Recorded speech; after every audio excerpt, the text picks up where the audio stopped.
Hey kids, comics! Silver-haired Bronze Age babe here, yakking about her comic book collection, and today coming to you from the comic book room for this episode of She-Bab's Fecal Touch when it comes to comic book investing. In today's mail came the Overstreet comic price guide for the year. This is issue number 52. And I thought what I'd do, I love looking through this book, I really do, and the commentary from all the dealers and collectors is always fascinating.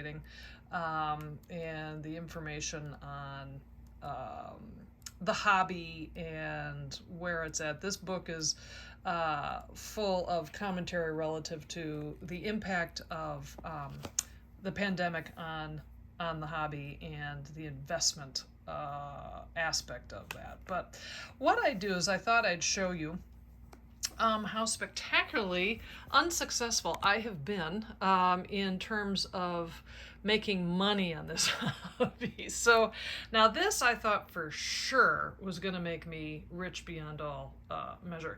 This is first issue stamp, came out in 1998, and my friend Lucinda Swirl sent this to me for my birthday because she had found it in amongst her stuff, and she knew that I would adore it, and of course I do. Now, so I got it for free, so I guess that does put me ahead because it listed for $7.95. Now, they actually have here in the book some promotional values of promotional items, and of course this caught my eyes. I was like, oh my god, what is it? What is it?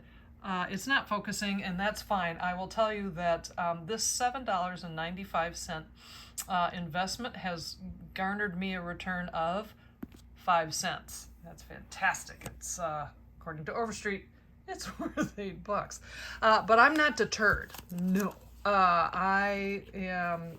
On my little tray here, I have a batch of the facsimile books, and now these have got to be worth something, right?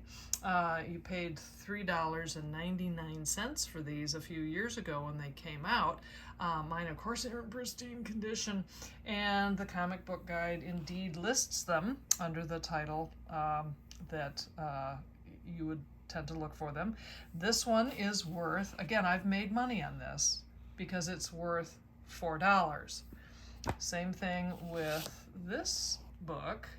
This is a facsimile, $3.99. I paid for it. I'm up a penny because it's worth $4. That's fantastic. So then I decided, well, now wait a minute. Seriously, I'm not that bad at this. There must be something that I have demonstrated incredible acumen at purchasing and preserving and saving for my heirs. Let me try this book. So this is Lois Lane number 25.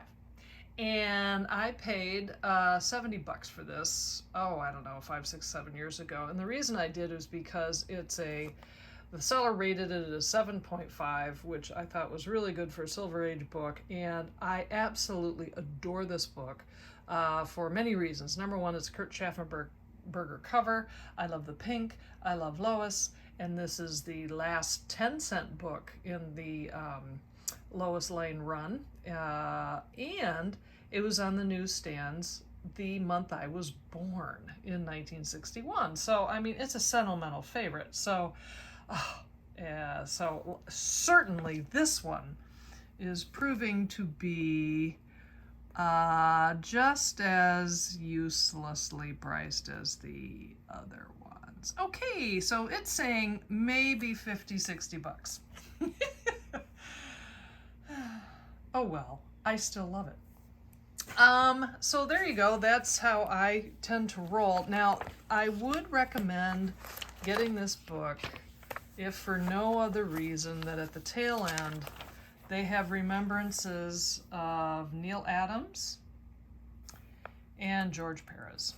I have to tell you, I think these are, you could tell that the gents passed away kind of, I bet, on their printing deadline here, because these are pretty, not exactly super duper write-ups about each of these. They're fine, but my guess is that next year's guide, hopefully they'll be able to do something, have a little more in depth. And I would be super curious next year to find out what the impact of their deaths had on the collectibles of their work. I, at least from the Neil Adams site and the sales that they do, have noticed that those prices have gone up, as well they should, because he was the greatest, and George Perez was pretty good too. So there you go. There's an example. There's a finish up this episode of The Fecal Touch, my adventures in comic book investing. Well, thanks so much for stopping by, and I'll see you next time.